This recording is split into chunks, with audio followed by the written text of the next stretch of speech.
Good morning from my side. आज का हम जो चैप्टर कंटिन्यू करें वो है value supply under GST that was defined under section 15 of CGST act.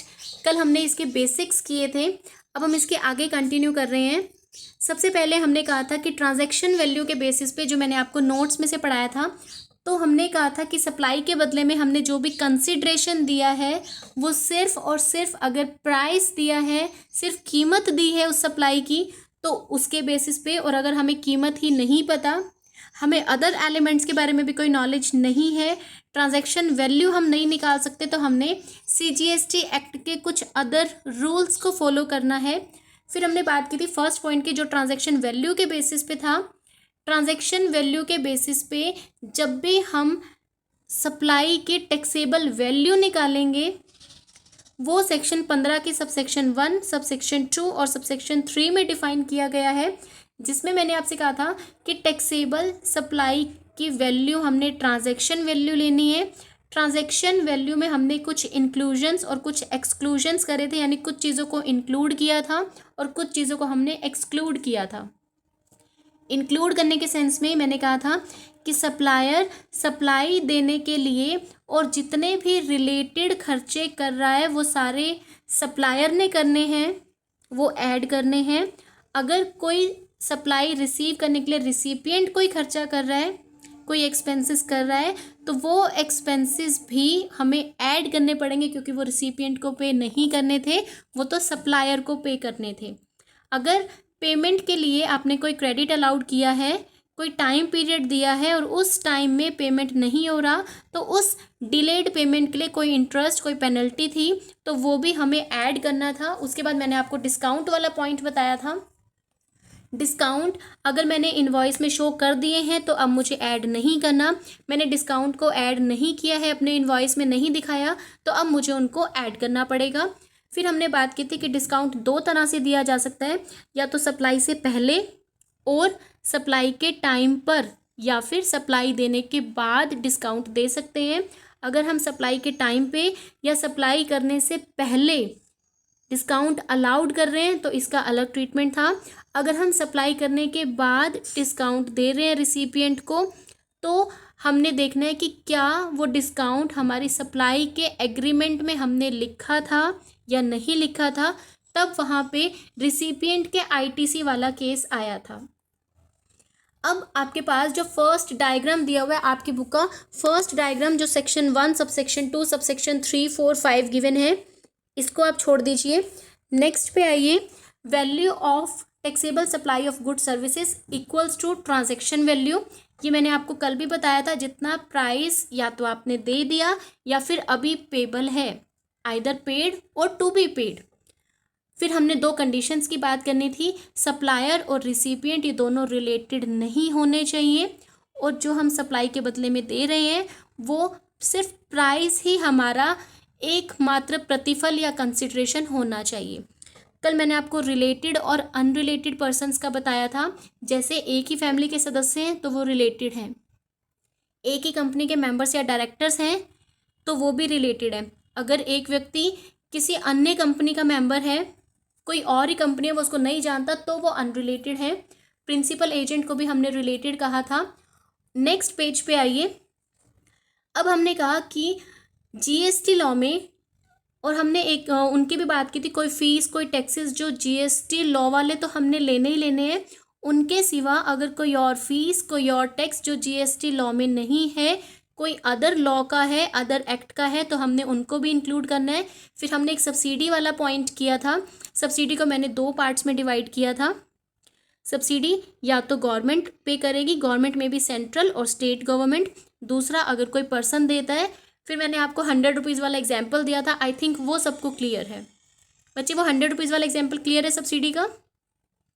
Yes ma'am. ठीक है, आगे आ जाइए। एसेंशियल्स ऑफ ट्रांजैक्शन वैल्यू, यानी कि हमने क्या क्या चीज़ें लेनी है। सबसे पहला, बेसिस फॉर वैल्यूएशन, यानी कि मुझे ये देखना है कि टैक्स रिजाइम में, जीएसटी रिजाइम में जो हम सप्लाई कर रहे हैं उनकी कितनी वैल्यू बनती है। सेक्शन 15 का सबसेक्शन 1 हमें डिफाइन करता है कि जीएसटी की लेवी के लिए हमने ट्रांजैक्शन की वैल्यू कैसे निकालनी है, वो हमारा वैल्यूएशन क्लियर होना चाहिए। जैसे फर्स्ट एग्जांपल उठाइए, XYZ मैन्युफैक्चरर है पंजाब का, ठीक है। सेलिंग टूल्स एंड हार्डवेयर, इसका मतलब सप्लायर है, सप्लायर XYZ है, कहाँ का है, पंजाब का। ये ड्रिल्स, पॉलिशर्स, स्पेड्स ये सब बना रहा है। It sells a powder drill to ABC of Punjab. देखो पंजाब वाला पंजाब में सेल कर रहा है, कौन सा टैक्स लगेगा, GST और SGST। ठीक है। पंजाब से पंजाब में सेल हो रही है तो एक ही स्टेट में CGST SGST लगेगा। XYZ सप्लायर और ABC रिसिपिएंट। MRP है 11,000 रुपये, लेकिन ABC सेल्स इट फॉर ₹6,000, ठीक है। अब इसने इसको 6,000 रुपये में दे दिया, क्योंकि ABC भी एक होल सेलर है, वो मैन्युफैक्चरर है, वो होल सेलर है। लेकिन MRP 11,000 है, ABC आगे जिसको बेच रहा है वो 6,000 में बेच रहा है, ठीक है। कह रहे हैं कि CGST 9%, SGST 9%, तो टोटल टैक्स कितना हो गया, 18%। 18%। अगर ये पंजाब से पंजाब में ना बेचता, वो हिमाचल में बेचता तो क्या लगता, IGST तो 18% लगता। Very good. अब कह रहे हैं calculate value of supply and tax payable under GST। दो चीज़ें निकालनी है, पहला वैल्यू ऑफ सप्लाई और दूसरा टैक्स पेबल। अब सबसे पहले देखो हमारे इसकी प्राइस कितने में बेच रहा है, वो 6,000 में लिखा हुआ था, MRP 11,000, लेकिन एक्चुअल में कितने में दिया, 6,000 में। 6,000। इनवॉइस कितने का काटेगा, 6,000 का, 6,000 का, ठीक है। 6,000 का हमने वो जो भी उसने आइटम खरीदी है वो लिख दिया, फिर 6,000 के ऊपर 9% टैक्स लगा दिया, 540 + 540, तो टोटल अब जो वैल्यू ऑफ सप्लाई आया वो आपका कितना आएगा, 7,080। 7,080 आपने टोटल निकाला।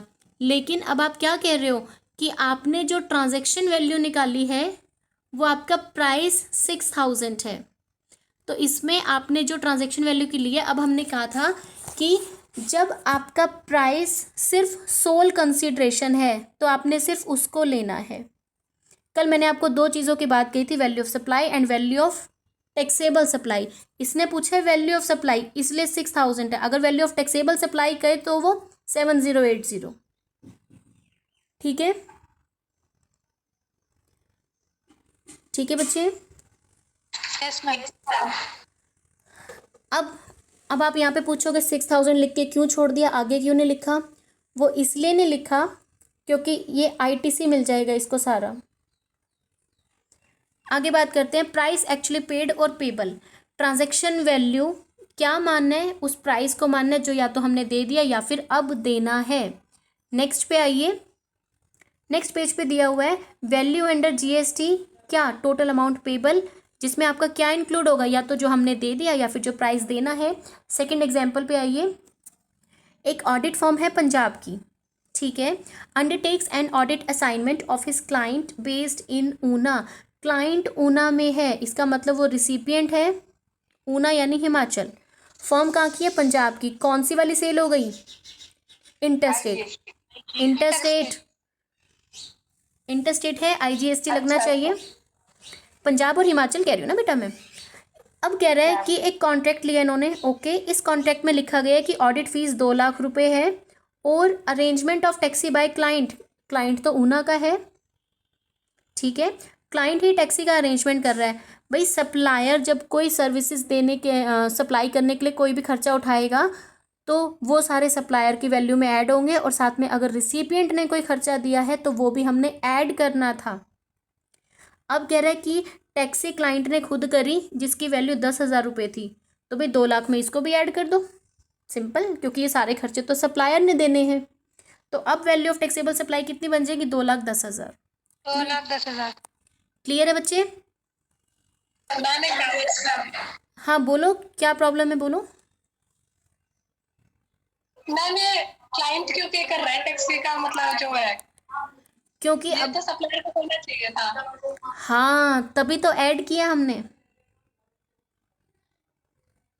हम सब ये जो मैंने आपको कल भी बताया था, जो हम ट्रांजैक्शन वैल्यू निकालेंगे ये सारी हमने सप्लायर के पार्ट पे निकालनी है। कल जो बेटा कल तनु बेटा कल क्लास लगाई थी आपने, यस मैम। तो वो नोट्स में से मैंने कराया था। नोट्स में आई थिंक साथ साथ आप देख भी रहे थे, उसमें मैंने बताया था कि अगर सप्लाई रिसीव करने के लिए रिसिपिएंट भी कोई खर्चा कर रहा है तो वो रिसिपिएंट ने नहीं देना था, वो तो सप्लायर ने देना था। आई थिंक मेरा रेफ्रिजरेटर वाला एग्जांपल था उसमें। वाला मैम, यस मैम, 80,000 ऑर्डर तो वो खुद उठा के अपने घर क्यों लाएगा, वो तो दुकान वाला आपके घर रख के जाएगा ना।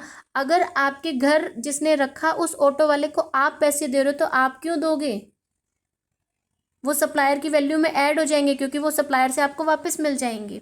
सेम केस 10,000 यहाँ पे क्लाइंट दे रहा है, क्लाइंट क्यों दे, वो फॉर्म अपने आप देगी ना, तो इसलिए 10,000 हमने ऐड कर दिए।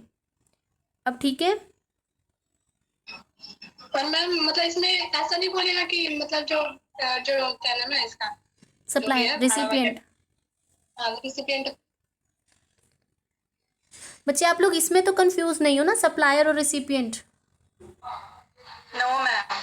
सप्लायर देने वाला, रिसिपिएंट रिसीव करने वाला, लेने वाला। बच्चे आगे आगे इसके एग्जाम्पल करेंगे, आपको सब क्लियर हो जाएगा। थर्ड देखो कंडीशंस, कंडीशन क्या है, एक तो हमने कहा था दोनों रिलेटेड नहीं होने चाहिए, उसके बाद सिर्फ प्राइस होना चाहिए। नेक्स्ट पेज पे आ जाइए। रिलेटेड पर्सन का हम कर चुके हैं, ऑफिसर डायरेक्टर्स एक ही कंपनी के हों या फिर एक दूसरी कंपनी के भी हो हम तो भी उनको रिलेटेड कहेंगे। अगर किसी फर्म के पार्टनर्स हैं तो भी हम उनको रिलेटेड कहेंगे। एम्प्लॉयर एम्प्लॉय रिलेटेड होते हैं। बिजनेस का ऑनर, ऑनर अगर एक से ज़्यादा हैं, कोई पर्सन किसी के दूसरे के बिजनेस को डायरेक्टली या इनडायरेक्टली अगर उसका ऑनर है, 25% से ज़्यादा किसी के पास शेयर्स हैं तो उसको भी हम ऑनर मानेंगे, उसको भी रिलेटेड मानेंगे। सप्लायर या रिसिपिएंट किसी को कंट्रोल कर रहे हैं, थर्ड पार्टी को, या थर्ड पार्टी उन्हें कंट्रोल कर रही है तो भी रिलेटेड हैं। मेंबर्स ऑफ सेम फैमिली, इनको भी हमने रिलेटेड मानना है। या फिर कोई सोल एजेंट है, डिस्ट्रीब्यूटर, जिसमें हम प्रिंसिपल और एजेंट का एग्जाम्पल उठाएंगे। थर्ड एग्जाम्पल पे आ जाइए। A is selling tools and hardware. A is selling, A supplier है, वो हार्डवेयर के पार्ट्स बेच रहा है, ठीक है। बी को बेच रहा है, बी रिसिपिएंट 10,000 रुपये में बेच रहा है, ठीक है। इन्हीं चीज़ों की जो वो बी को बेच रहा है मार्केट वैल्यू 20,000 रुपये है। सो व्हाट, हमें तो 10 का मिल रहा है। अभी कह रहे हैं दो कंडीशंस हमें दी गई हैं, बायर और सेलर रिलेटेड है और दूसरा रिलेटेड नहीं है। हमारी कंडीशन कौन सी है, वो रिलेटेड नहीं होने चाहिए। जब हम जीएसटी लॉ की बात करेंगे उसमें वैल्यू ऑफ टैक्सेबल सप्लाई तभी निकल सकती है जब सप्लायर और रिसिपिएंट रिलेटेड ना हो। सप्लाई कितने में हो रही है, 10,000 में, तो वैल्यू ऑफ टैक्सेबल सप्लाई 10,000। दूसरी कंडीशन, ये दोनों तो रिलेटेड है तो भाई जीएसटी के अंदर तो हम इसको मान ही नहीं सकते। अगर नॉर्मल रूल्स की बात करें तो वैल्यू ऑफ सप्लाई पे 20,000 मार्केट वैल्यू है तो हम मार्केट वैल्यू उठा लेंगे क्योंकि ये दोनों रिलेटेड हैं। और हम जब value of taxable supply under GST निकालेंगे तो हम तो नॉट रिलेटेड पर्सन्स की सप्लाई निकालते हैं। क्लियर, ठीक है बच्चे यहाँ तक? Yes ma'am, yes ma'am. Second condition पे आ जाओ। जब सिर्फ प्राइस ही सोल कंसिडरेशन नहीं होगा, इसमें पढ़ो। एग्जाम्पल पे आ जाइए। एक्स क्लाइंट है पंजाब का, क्लाइंट यानी कि रिसिपिएंट ऑफ सर्विसेज। आगे कह रहा है asked Mr Y chartered accountant, तो वाई हमारा सप्लायर है दिल्ली का, दिल्ली और पंजाब के बीच में ट्रांजैक्शन है। कौन सी ट्रांजैक्शन हो गई, इंटरेस्ट। कौन सा टैक्स लगेगा, आईजीएसटी। आईजीएसटी, ठीक है। अब कह रहा है वैल्यू ऑफ सप्लाई निकालो दो केसेस में। फर्स्ट केस, वाई तो कौन है, वाई तो सप्लायर है, वाई की फ़ीस 3,000 रुपये है प्लस टैक्सेस, ठीक है, तो सॉरी 3 लाख रुपए है। फर्स्ट केस में हम निकालेंगे तो वैल्यू ऑफ सप्लाई कितना, सिर्फ 3 लाख, क्योंकि सिर्फ प्राइस ही कंसिडरेशन है। दूसरा, वाई की फ़ीस 2.5 लाख रुपए है plus taxes, okay. Value of supply में एक तो 2.5 लाख लिख दिया हमने।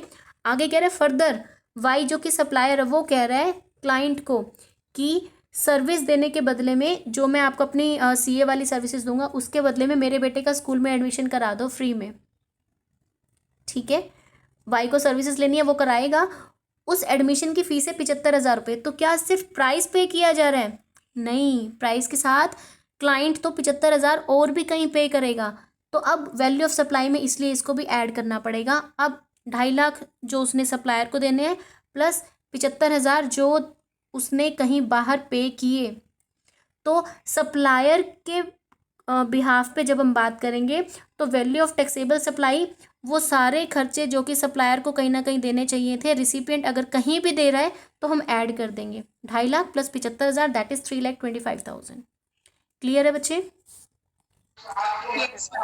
आगे है, हमने इंक्लूड क्या क्या करना है। इंक्लूड करने के लिए आ जाओ। फर्स्ट, टैक्सेस ड्यूटीज, ये हमने कल कर लिया था। इसके फर्स्ट पे आ जाइए, फर्स्ट पार्ट पे। कोई भी टैक्स है, ड्यूटी है, फर्स्ट कह रहा है उसको हमने सप्लाई में इंक्लूड करना है। All taxes, duties, cess, fees, charges जो भी या तो जीएसटी में आते हैं तो उसको तो इंक्लूड करना ही करना है। जीएसटी के सिवा किसी अन्य एक्ट में आते हैं तो वो भी इंक्लूड करने हैं। क्या इंक्लूड नहीं करना? जो सीजीएसटी जो ऑलरेडी आ चुके हैं उनको दोबारा थोड़ी ना इंक्लूड करोगे। एग्जाम्पल आ जाइए, फॉर आईटीसी। आईटीसी कोई कंपनी है बच्चे, ये इनपुट टैक्स क्रेडिट नहीं है। आईटीसी कंपनी ने सिगरेट बेची हैं कंटेनिंग टोबैको, ठीक है, इस पे एक्साइज दिया, जीएसटी दिया, ठीक है। अब कह रहे हैं जब आप जीएसटी वैल्यू निकाल रहे हो, जब आप टैक्सेबल सप्लाई की वैल्यू निकाल रहे हो जीएसटी के लिए, तो कह रहे हैं एक्साइज ड्यूटी को हमने ट्रांजैक्शन वैल्यू में इंक्लूड कर दिया था।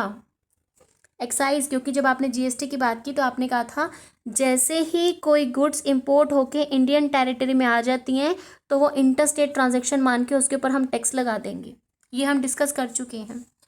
आगे आइए, अगर कोई खर्चे जो कि रिसिपिएंट कर रहा है on behalf of supplier, example पे आ जाइए डायरेक्ट। एक ऑडिट फर्म है, ऑडिट असाइनमेंट ले रही है अपने क्लाइंट का। कॉन्ट्रैक्ट में लिखा गया है कि ऑडिट की फ़ीस 1,00,000 रुपये, ठीक है, और टैक्सी अरेंज हो रही है 8,000 रुपये की। ओके, तो टोटल सप्लाई 8 ही होना चाहिए, 1,00,000 प्लस 8,000। इस केस में कह रहे हैं कि रिसिपिएंट ने कैब के पैसे दिए। रिसिपिएंट क्यों दे? खर्चा तो सप्लायर को करना था, तो सप्लायर के बिहाफ पे जो हमने वैल्यू निकाली 1,00,000 प्लस 8,000 दैट इज़ 1,08,000। आगे है इंसिडेंटल।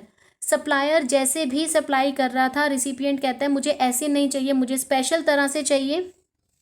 कोई पैकिंग है या आप कह रहे हो कि आप अपने नॉर्मल मिडल मैन के थ्रू नहीं भेजो, आप किसी स्पेशल ट्रांसपोर्ट के थ्रू भेजो, तो इस तरह के जो खर्चे जो या तो डिलीवरी के टाइम पे या डिलीवरी से पहले किए जाएंगे उनको भी हमने ऐड करना है। जैसे ए ने गिफ्ट खरीदा 4,000 रुपये का।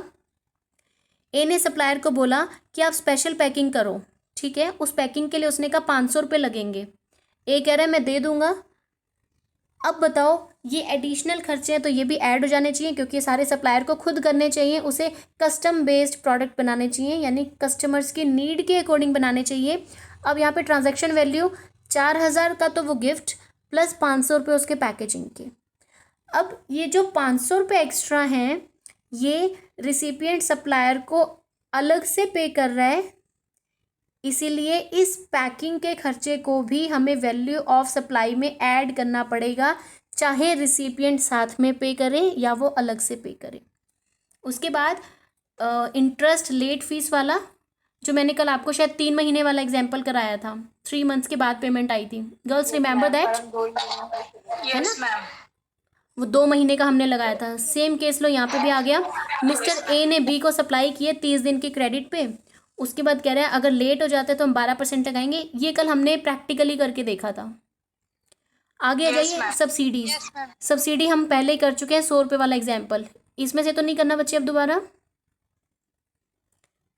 इसमें करोगे आप कंफ्यूज हो जाओगे, छोड़ दो इसको। आगे चलिए,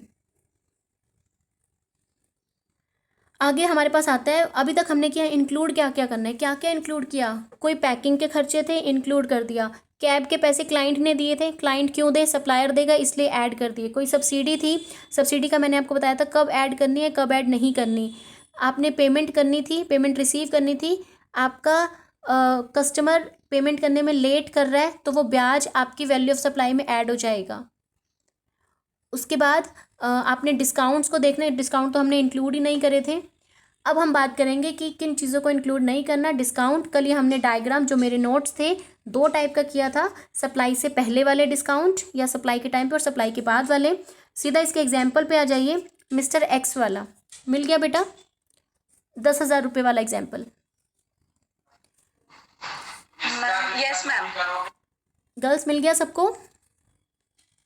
यस मैम। ठीक है, यस मैम। है ना। आई थिंक आप सब ये देख पा रहे हो। एक्स ने एक सप्लाई की है प्रोडक्ट की वाई को, X supplier Y recipient, value कितनी 10,000 रुपये की। ट्रेड डिस्काउंट, बच्चे आपको पता है डिस्काउंट दो टाइप के थे, ट्रेड डिस्काउंट और कैश डिस्काउंट। ट्रेड डिस्काउंट को हम शो नहीं करते थे और कैश डिस्काउंट हम पेमेंट रिसीव करने के रिगार्डिंग कैश डिस्काउंट देते थे, जिसको हम बुक्स ऑफ अकाउंट्स में शो करते थे। अब बात आती है ट्रेड डिस्काउंट की। कह रहा है कि 10,000 रुपये की सप्लाई की 10% का ट्रेड डिस्काउंट, 10,000 का 10% 1,000। अब कितना रह गया? 9,000। ठीक है, here the transaction value will be, हमने तो शो ही नहीं करना है 1,000, ट्रेड डिस्काउंट को तो हम शो नहीं करते, ये हमें 11th स्टैंडर्ड से पता है। अब वैल्यू ऑफ सप्लाई कितनी रहेगी? 9,000। कब दिया? सप्लाई के टाइम पे दिया, सिंपल। क्लियर?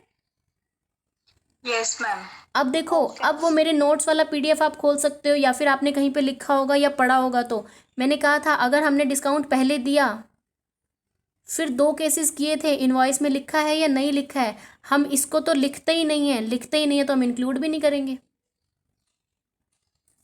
नेक्स्ट आइए, डिस्काउंट हमने बाद में दिया, सप्लाई करने के बाद।